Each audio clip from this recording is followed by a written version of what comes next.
का प्रारंभ होती है। और गाथा 7 में अपन जो देख चुके थे कि सम्यक दृष्टि जीव 44 प्रकार के दोषों से रहित होता है, उसी को आगे बढ़ाते हुए कहते हैं कि दोष रहतस्यैव वस्तुना श्रेष्ठत्वं लोके स्वीक्रियते। किसी भी वस्तु को दोष से रहित ही श्रेष्ठता लोक में स्वीकार की जाती है, कि जिसमें अगर किसी भी प्रकार के दोष नहीं पाए जाते हैं वही वस्तु सर्वश्रेष्ठ मानी जाती है।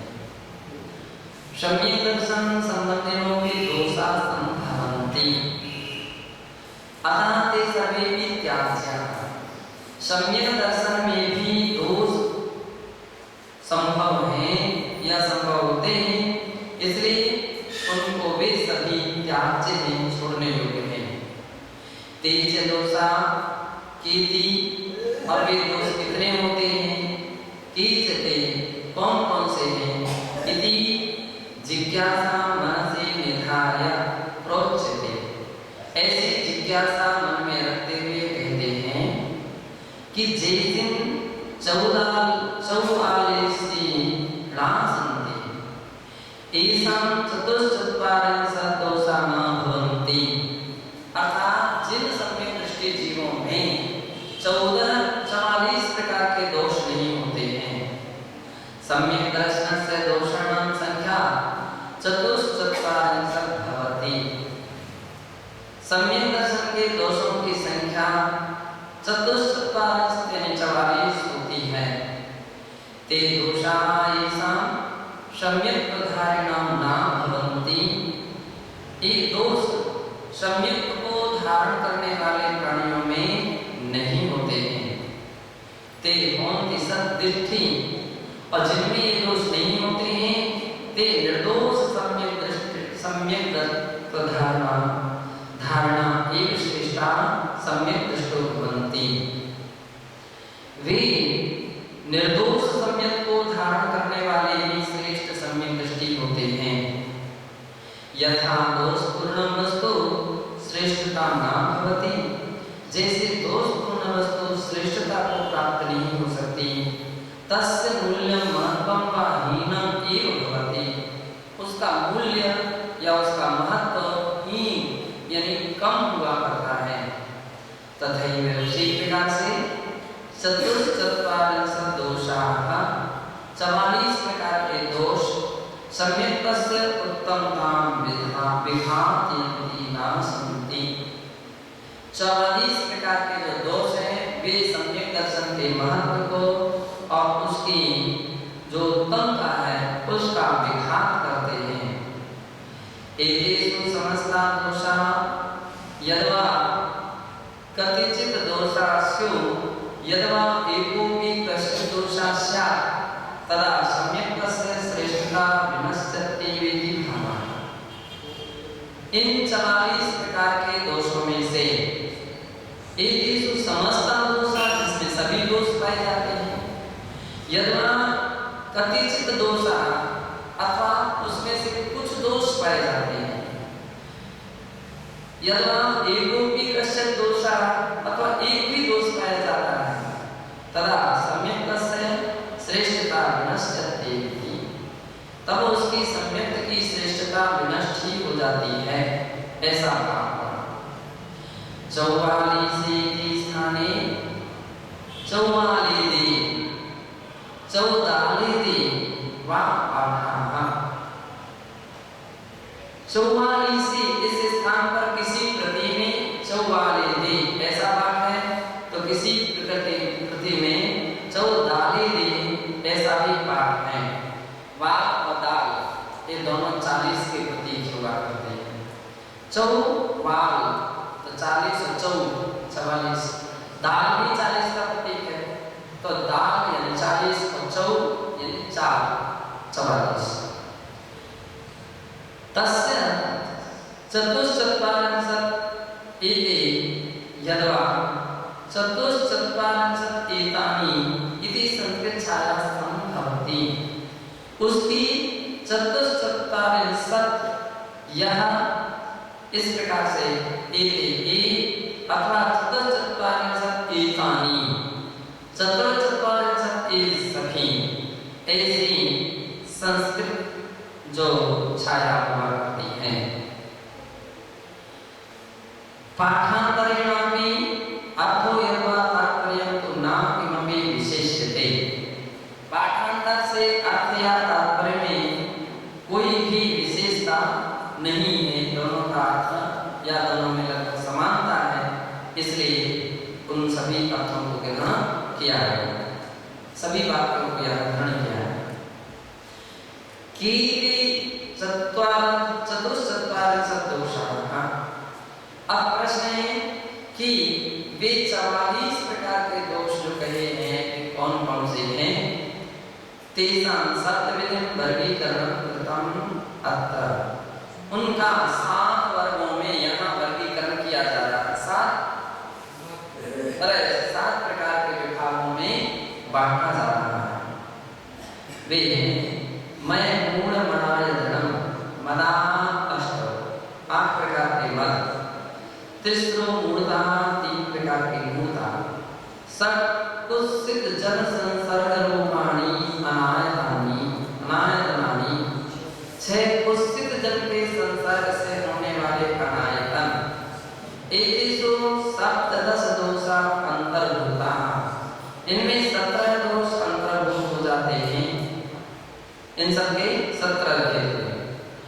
नीचे के दोषा और कौन से दोष हुए तो कहते हैं संगादि वसन भय मदीयाम, संगादि का अष्टो दोषा, संगादि 8 प्रकार के दोष, संका कांक्षा इत्यादि 8 प्रकार के दोष हैं।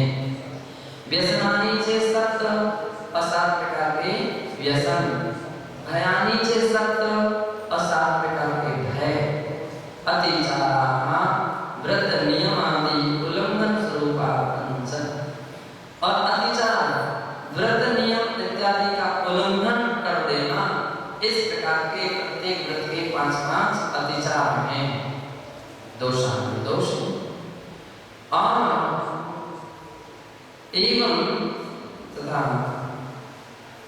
एवं संहत सप्तविंशति दोषा, इस प्रकार का इनका टोटल जोड़ दें तो 27 प्रकार के दोष हो जाते हैं। पूर्वोक्तानां सप्तदश दोषाणां संयोजने समासता समस्ता दोषा चतुश्चत्वारिंशत् परिगणिता भवन्ति। इस प्रकार से सप्तदश दोषाणां 17 प्रकार के दोष जो पहले कहे हैं वे, और 27 थे, 27 और 17 मिला देंगे तो कुल मिलाकर के 44 प्रकार के दोष हो जाते हैं। संप्रति विस्तरेण दोषानुरूप्यन्ते। अब यहाँ उन दोषों का विशेष रूप से निरूपण करते हैं। तत्र आदौ सम्यक्त दोषाः, उनमें सबसे पहले सम्यक के जो दोष हैं उनमें अष्टो मदाः, 8 प्रकार के मद हैं। तेषां नामानि ज्ञानमदा, भुजामदा, कुलमदा, जातिमदा, बलमदा, रिद्धिमदा, तपोमदा, वपुर्मदश्चेति पंचम गाथाख्यानि प्रोक्तानि। उनमें ज्ञानमद, भुजामद, कुलमद, जातिमद, बलमद, रिद्धिमद, तपोमद, शरीर का मद, इस प्रकार से एक पंचम गाथाख्यानि प्रोक्तानि, जिनका कथन विस्तार से 5वीं गाथा में कह चुके हैं, वे हैं रत्नगंधक श्रावकाचार्य से तन्नामानि निर्दिष्टानि। रत्नगंधक श्रावकाचार्य के श्लोक नंबर 25 में उनके नाम इस प्रकार से कहे हैं। ज्ञानं पूजां कुलं जातिं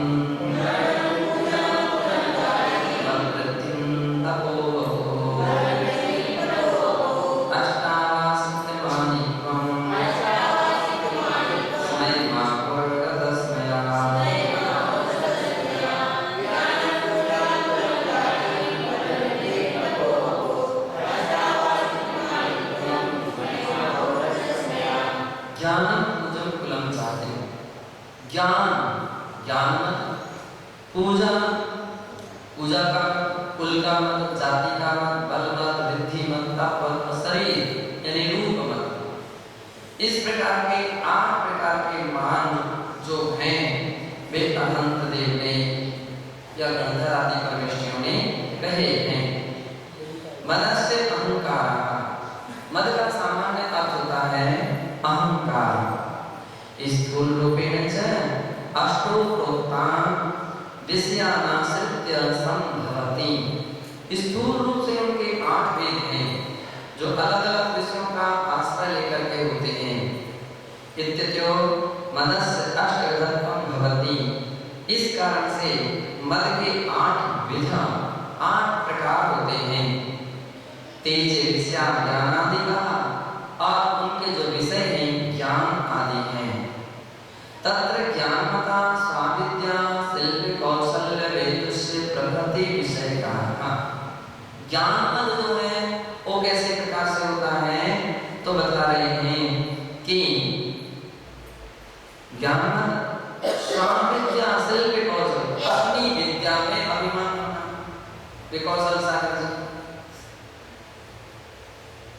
ज्ञान किसे कहते हैं तो बता रहे हैं कि शिल्प कला में अपनी विद्या में जो अभिमान होना है, कौशल और कुशलता में, इसमें वेदुष्य विदुष अपनी विद्वत्ता में इत्यादि में जो अभिमान किया जाता है वो सभी ज्ञान।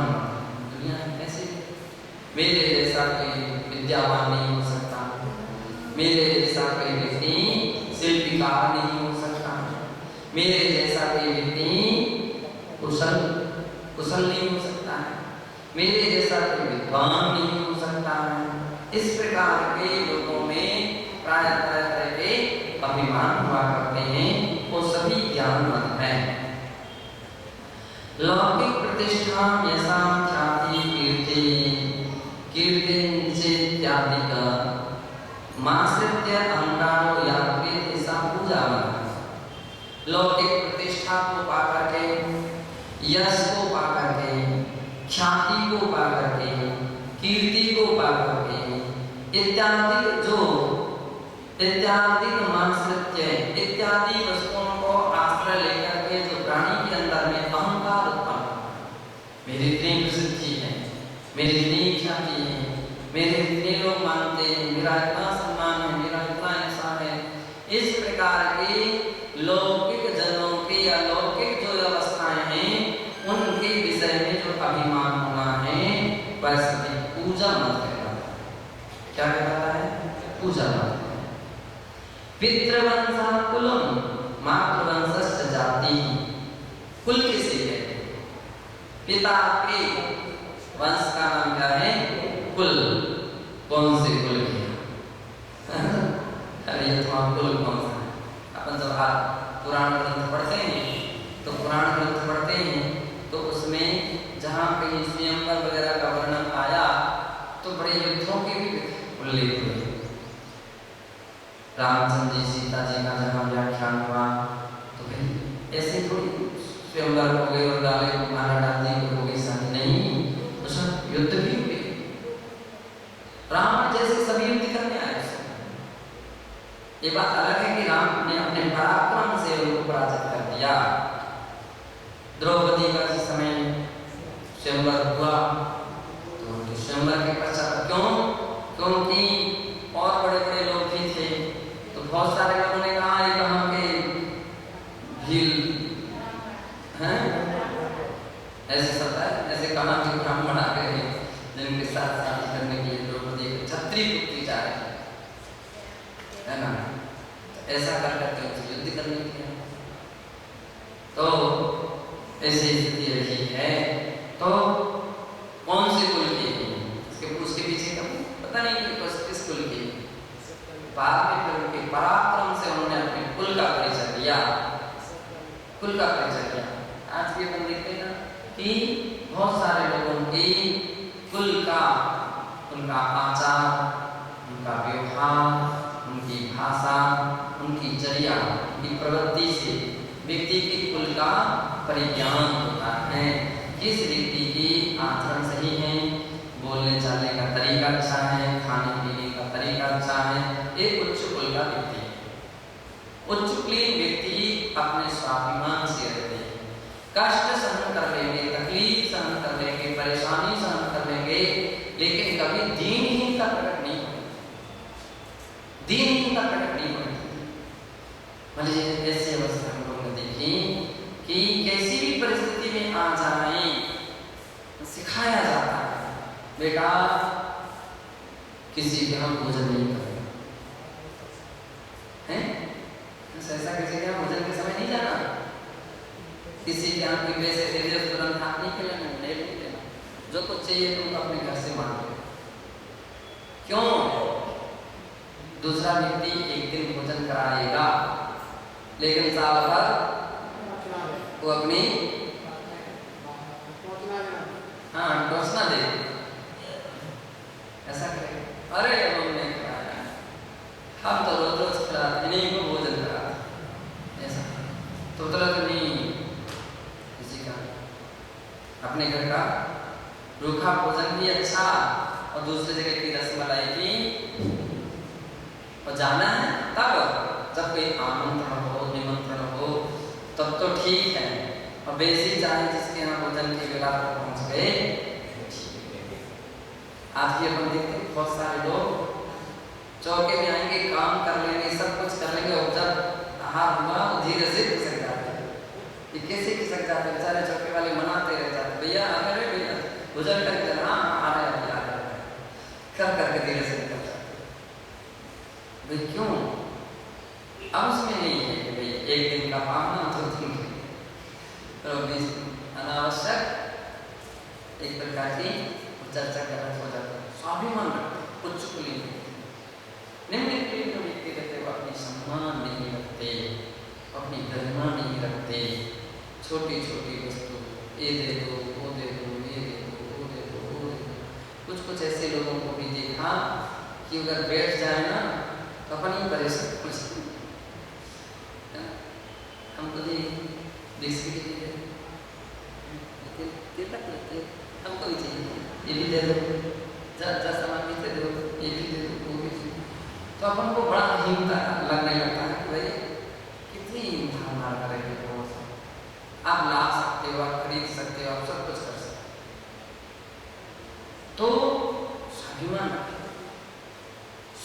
रखना चाहिए, इतना तो स्वाभिमान रखना चाहिए कि अपने गृहस्थों के सामने हाथ ना फैलाएं, आप संयमी हो।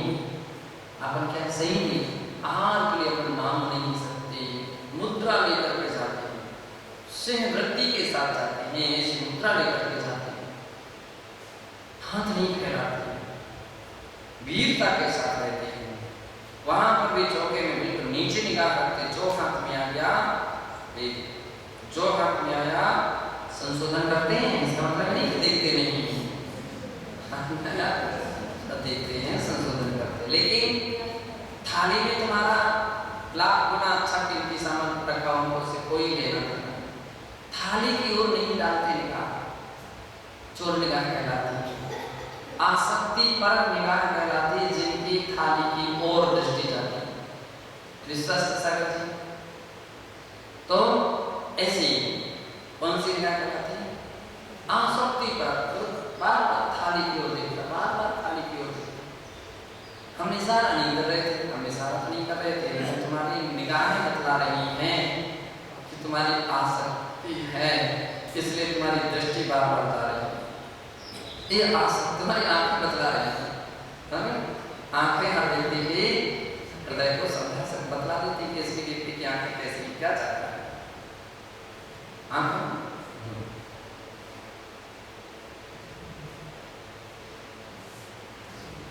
ये क्या बात है? क्यों देखना? थाली नहीं देखना चाहिए, बस ये देखो कि आप जो सामान ले रहे हो लेने लायक है अथवा नहीं है, किस सामग्री के बाद कौन सी सामग्री चलने लायक है, कौन सी सामग्री चलने लायक, ये तो देखना चाहिए। बाकी दृष्टि बार बार नहीं डालना चाहिए। उत्तम पुरुषों की ये विशेषता है। तो ऐसे ऐसे भी गृहस्थ देखे जो गरीब है, मानते हैं, लेकिन स्वाभिमानता के साथ, गरीबी भी आ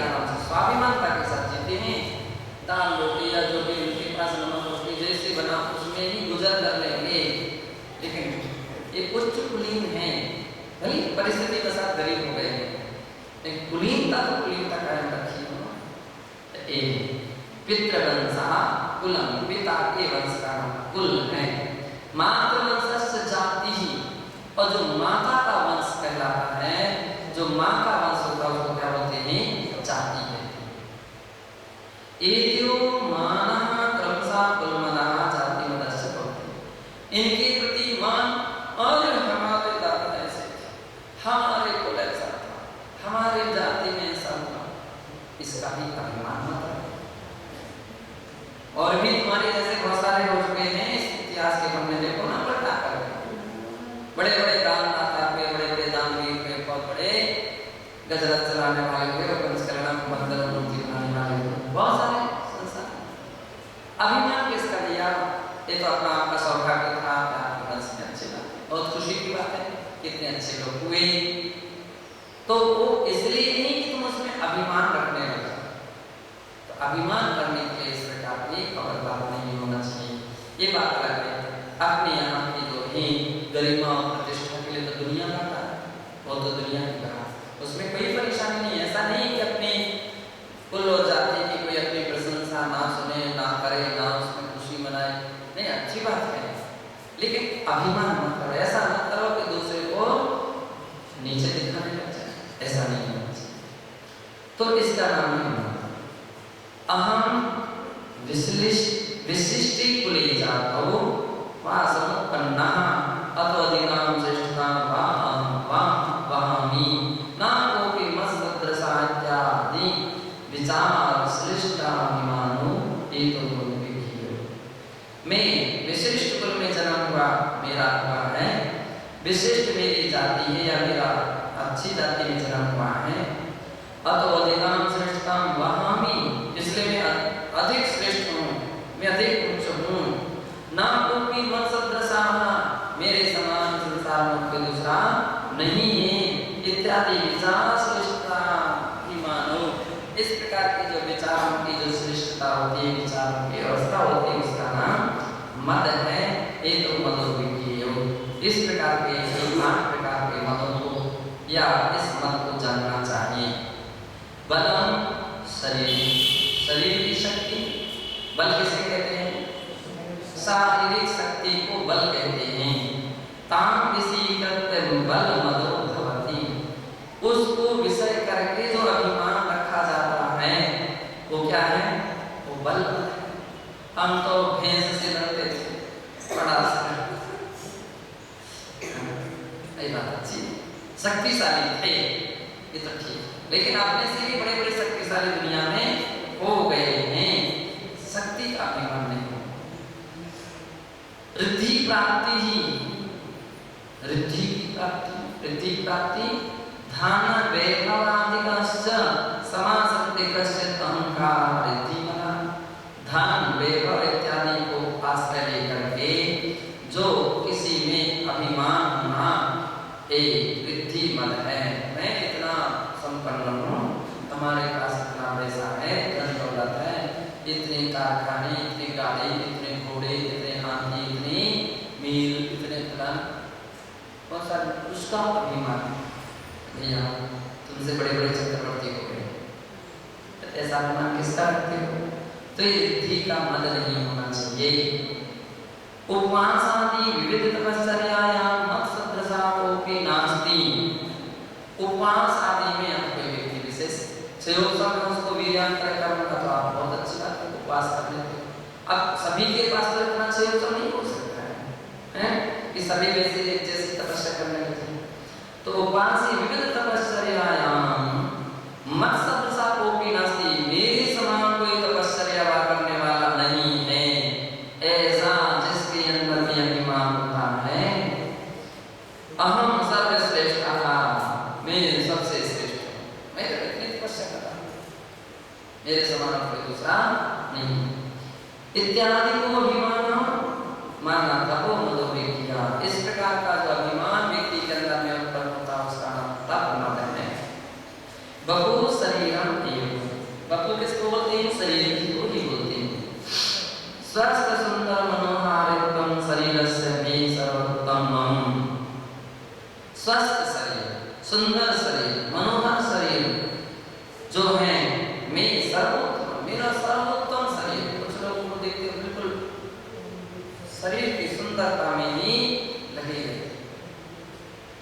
जब देखो तब मेल छुटा है।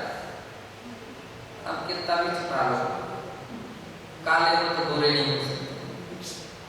जैसा है शरीर का वैसा का वैसा है।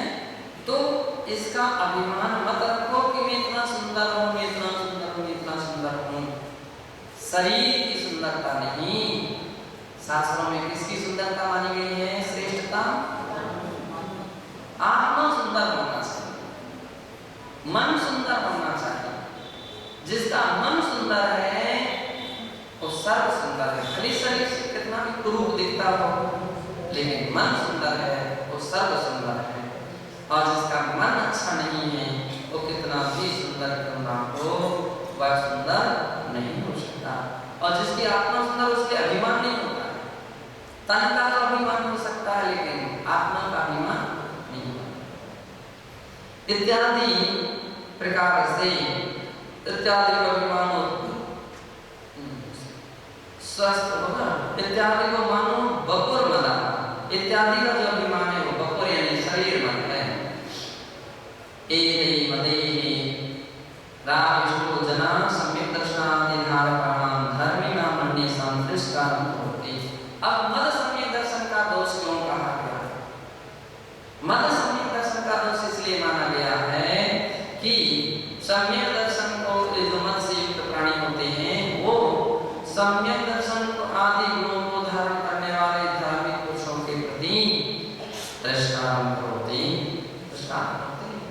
अभी उनके प्रति सम्मान के भाव नहीं होते, आदर के भाव नहीं होते हैं। इसलिए मद सम्यक् दर्शन का दोष है कि जो देव शास्त्र गुरु सम्यक् दर्शन के कारण कहे गए। क्या कहे गए हैं? वेदांत सागर जी ये सम्यक् दर्शन के कारण कहे गए हैं। और जो सम्यक् दर्शन के कारण है उसमें कोई अभिमान रखने लग जाए तो सम्यक् दर्शन को मलिन करेगा, इसलिए उसके वो दोष है।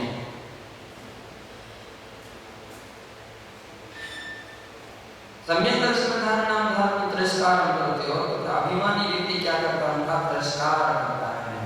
इसलिए अपन को सदैव ध्यान रखना चाहिए वो महान पुरुष हैं कि जो आपस में भी चर्चा वार्ता करें तो विनय के साथ बात करें, आदर के साथ बात करें, सम्मान के साथ बात करें। रूखा व्यवहार नहीं, ये भाषा सच्चे पुरुषों की नहीं हो सकती है, अच्छे पुरुषों की सम्यक दृष्टि की नहीं होती है। सम्यक दृष्टि जीव को कुछ कहना भी है तो सम्मान के साथ कहेगा, विनय के साथ कहेगा, नम्रता के साथ कहेगा। और जो नम्रता के साथ कहेगा, विनय के साथ कहेगा, सबको अच्छी भी लगेगी। ये तरीका है कि काने से काना कहे तुरंत ही जे है रूठ, और धीरे धीरे पूछ लो कैसे गई है रूठ।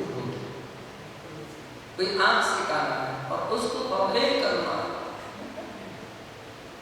क्या होगा? तुम्हारी आंखों को क्या होगा? रुष्ट हो जाएगा तो शब्द सुनते। पूछ लो धीरे से, भैया जी तुम्हारी आंख में क्या हो गया था, कैसी आंख खराब हो गई?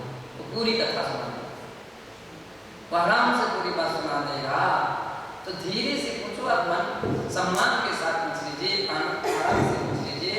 और बिल्कुल सत्य है, एक जगह कहा बचने सुनता दर्दता। अगर कोई बात कर रही है तो अच्छे शब्दों में कर लो। क्या दर्दता करते हो तुम? छोटे खड़े वचन बोल करके, रूखी भाषा बोल करके हैं? रूखी भाषा बोलने से तो पहले ही अपना व्यक्ति परिचय दे देता है कि उत्तम नहीं हो। उत्तम पुरुष की भाषा उत्तम। एक बार की बात थी कि एक सूरदास जी बैठे थे। कौन बैठे थे? सूरदास। अब उनके जंगल में बैठे थे। तो जब जंगल में बैठे थे तो वहां से संभवतः कोई मंदिर जाने का रास्ता पूछना था कि भाई मंदिर का रास्ता क्या है। तो सबसे पहले राजा निकला वहां से।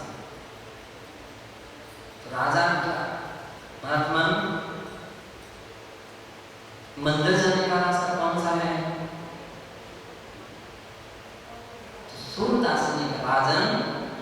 मंदिर जाने का रास्ता ये है। अब देखिए वो सूरदास आंखों से बिल्कुल नहीं दिख रहा था, लेकिन भाषा से उसका ज्ञान हो रहा था। इसके बाद मंत्री निकला, तो मंत्री ने जब क्या क्या शब्द का प्रयोग किया, सूरदास जी आप ये बताएं मंदिर जाने का रास्ता क्या है। समझे, ये मंत्री की भाषा है, मंत्री का मंदिर जाने का रास्ता ये है। फिर इतने में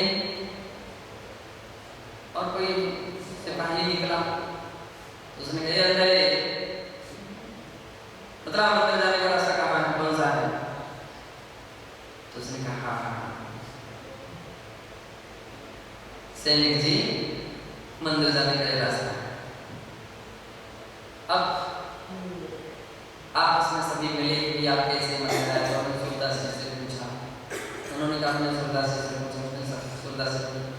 अब सबकी बात को लेकर के बोले सूरदास समझ में नहीं आया वो सूरदास कैसे है, क्यों उसने राजा को राजा कहा, मंत्री को मंत्री कहा और सिपाही को सिपाही कहा। तो सभी जब वापस लौटे तो सूरदास जी के पास फिर बैठ गए और उनसे कहा सूरदास जी आप बतलाओ कि आपने इस प्रकार से कैसे कहा, दिखता नहीं आपको, बिल्कुल नहीं दिखता, बिल्कुल नहीं दिखता, तो आपने कैसे समझा कि राजा हैं, ये मंत्री हैं और ये सेनापति है।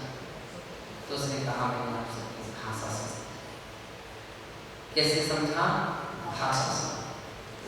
उत्तम पुरुषों की उत्तम भाषा हुआ करती है, अच्छे लोगों की अच्छी भाषा हुआ करती है और खोटे लोगों की खोटी भाषा हुआ।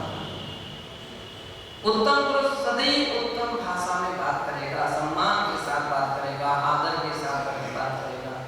मध्यम मध्यम रूप में जो अधम है वो अधम भाषा में बात किया करता है। भाषा से व्यक्ति का परिचय होता है कि व्यक्ति कौन कैसे, उसकी साधना, उसका चिंतन, उसकी चर्या, उसका ध्यान सब उसकी भाषा से परिज्ञात हो जाता है। इसलिए प्रयास करना चाहिए कि हर साधकों के लिए भाषा को सौष्ठव रखें, भाषा में बड़ी मृदुता रखें, अच्छे से अच्छे शब्दों का बोलने का प्रयास कीजिए, नए नए शब्दों का प्रयोग करने का प्रयास कीजिए, कम से कम बोलने का प्रयास कीजिए। कम बोलो पर मीठा बोलो, कम बोलो पर अच्छा बोलो, कम बोलो सच्चा सत्य बोलो, ये अच्छी है।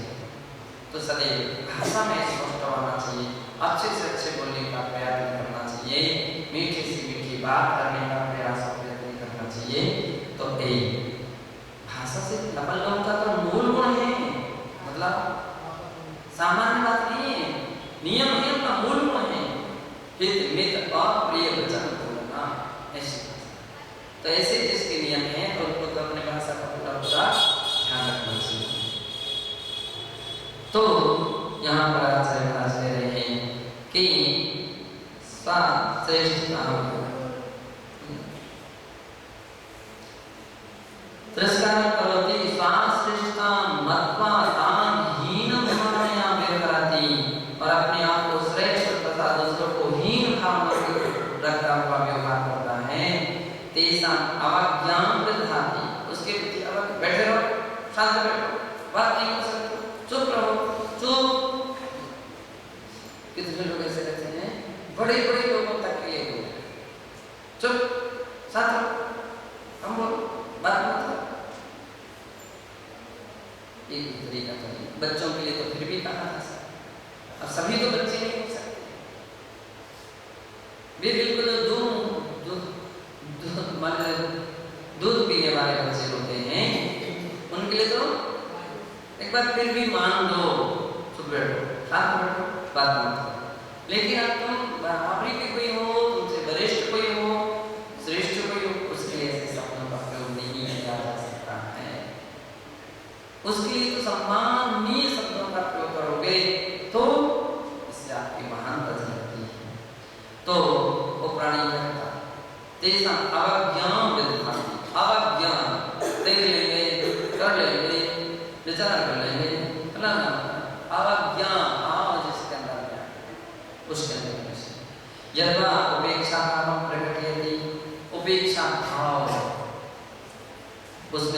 का अभाव होना, उस बात को सम्मान से स्वीकार नहीं करना, उपेक्षा करना। सही सा प्रवृत्ति तस्य स्वाधर्मस्य हानि करोति।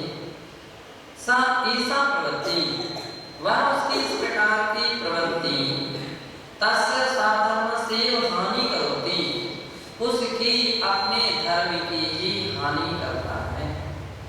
परंपरा स्वात्मगुणानामपि घातयति, और परंपरा से अपने आत्मगुणों का घात कर रहा है। उनको ऐसा लग रहा कि हमने दूसरे का तिरस्कार करके बड़ा अच्छा किया, नहीं, तुमने अपने ही धर्म का विघात कर दिया, अपने ही गुणों का विघात कर दिया। आपकी समिति तो आपकी समाप्त हो रही है ना।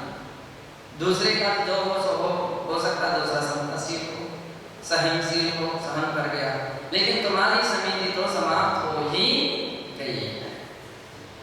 इसलिए अपन को इन बातों का ध्यान रखना चाहिए। उत्तम से रत्नकर्ण श्रापाचार्य, रत्नकर्ण श्रापाचार्य के श्लोक 26 में कहा है, इसमें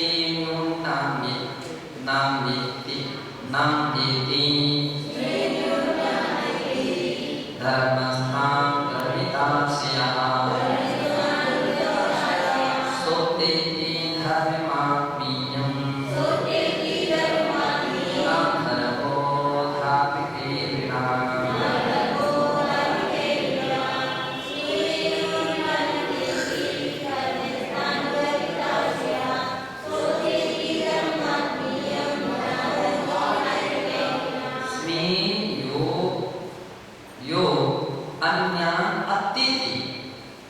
धर्मस्थान गर्वितास्या, जो गर्वितास्या गर्वित आशय वाला है, अभिमानी व्यक्ति है, वो गर्वीली होकर के धर्मस्थान यानी धार्मिक लोगों के प्रति स्मेर यो अन्यान अत्यति, अभिमान के कारण से दूसरे का प्रति क्या करता है, जो मत से गर्विष्ठ होकर के व्यक्तियों के स्थित अन्य धार्मिकों का तिरस्कार करता है।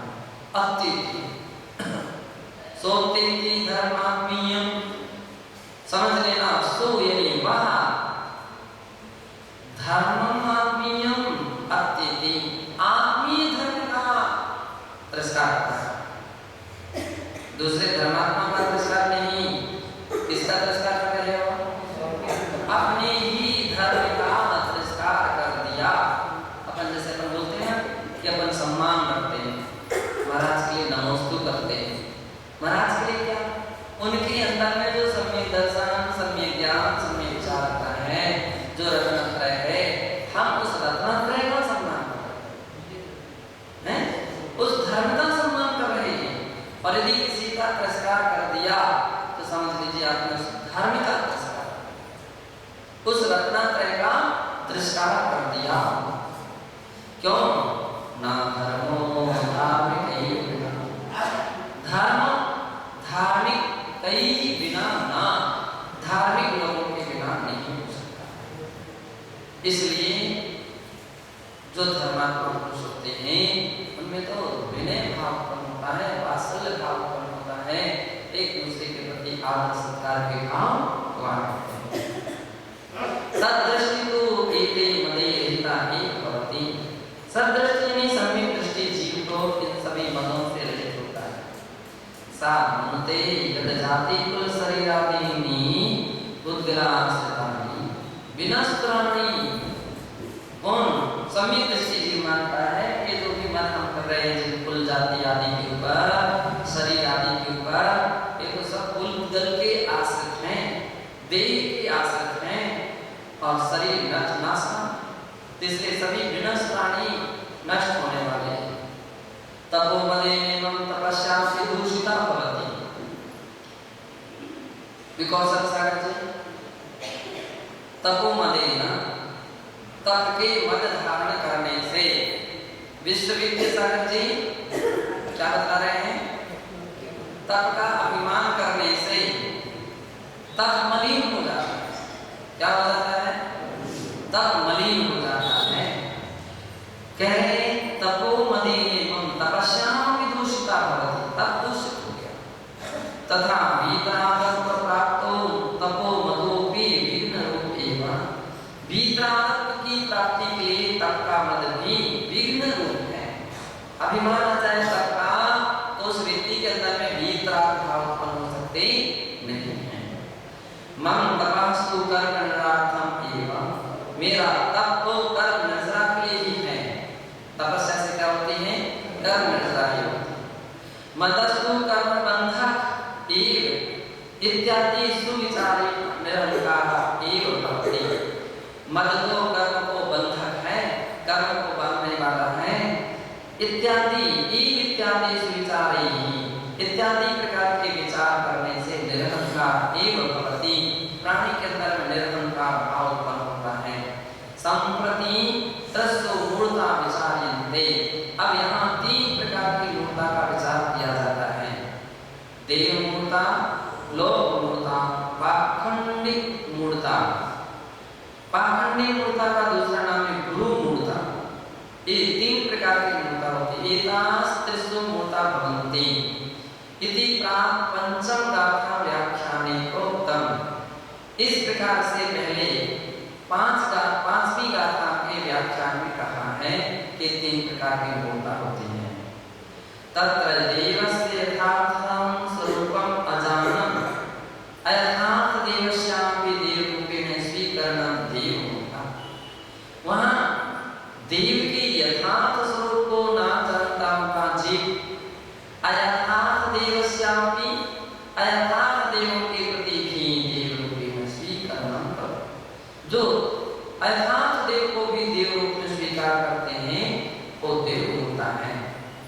देवस्य यथार्थ स्वरूपम पंचाध्यायी ग्रंथे प्रोक्तम।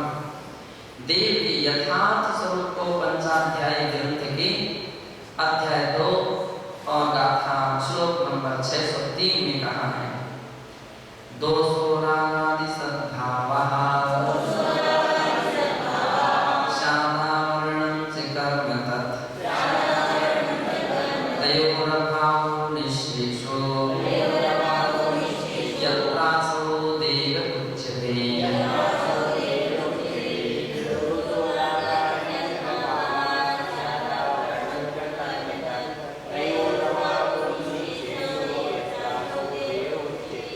दोषो रागादि सद्भावः, दोष जिसमें दोष रागादि का सद्भाव, शादावरणं च कर्म तत्, और आवरण कर्मकृत जो आवरण जिसके अंदर में है, इन तयो अभावो निःशेषो, इन दोनों बातों का जिनके अंदर में पूर्ण रूप में निःशेष रूप से अभाव हो जाता है। यत्र जहाँ सो देव उच्यते, वह देव कहा जाता है। सीधा हो गया कि जिसमें राग आदि भाव नहीं है, और दूसरी बात है कि जिसके अंदर में ज्ञानावरण आदि जो कर्म है वो कर्म जिसके अंदर में नहीं है, तो इन दोनों का भाव जिसके अंदर में पूर्ण रूप में हो गया है वो सच्चे देव हैं। बोध प्राप्त ग्रंथे च तस्वरूपम विशदीकृतम्। बोध प्राप्त ग्रंथ की गाथा 23 और 24 में उसके स्वरूप को विशदीकृतम् विशेष रूप से कहा है। सो देवो जो अर्थम धम्मं कामं सुदीर्णां च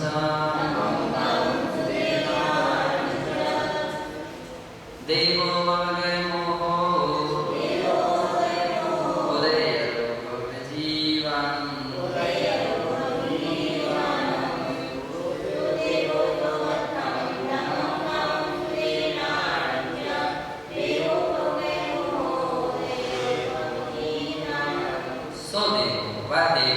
कौन? जो अर्थम धम्मं कामं सुदीर्णां च, धर्म, अर्थ, काम और ज्ञान यानी मोक्ष, उसको जो प्रदान करता है, जो देता है, वो क्या है? सच्चा देव। देव वह है जो धर्म, अर्थ, काम व मोक्ष के साधन स्वरूप ऐसे ज्ञान को देता है, तो देव है। अथवा देवो भगवो जीवान, भगवे मोहो, व्यक्तता मोहा, जिसका मोह दूर हो गया है, ऐसे मोह रहित देव हुआ करते हैं। भव्य जीवों को वह उदय करें, भव्य भव्य जीवों के अभ्युदय को प्रदान करने वाले हों, ऐसा कहा।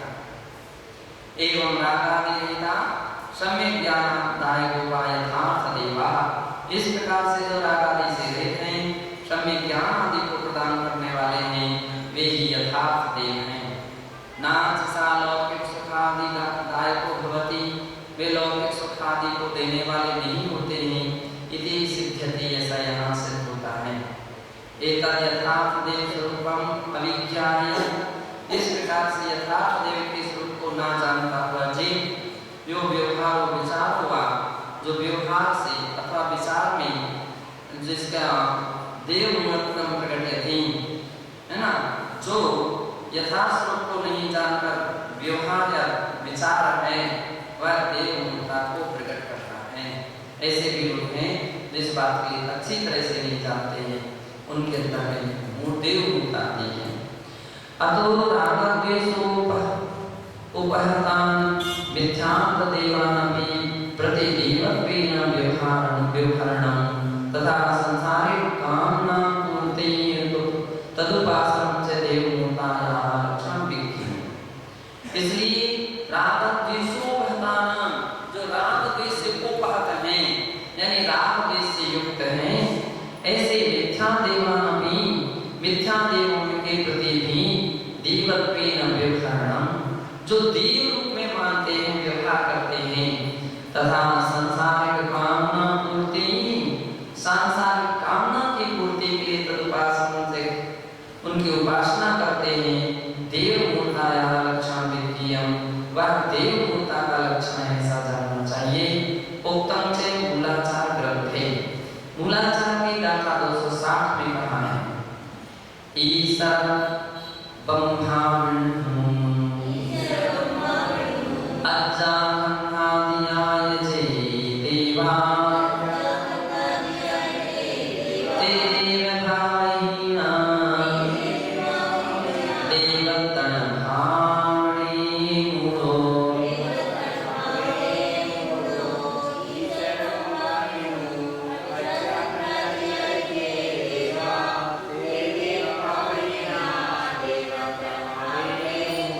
ईश्वर ब्रह्मा विष्णु भगवती कार्तिकेय आदि जो देव हैं, वास्तविकता में देवत्व के लक्षण से वे रहित हैं, तो उनमें देव भावना करने वाला जीव देव होता है।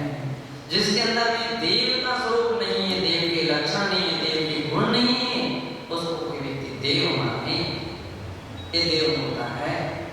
सीधा सीधा अर्थ है कि परमार्थभूत देवों में को जो लौकिक देवों को जो परमार्थभूत देव मान लेता है, देव होता है।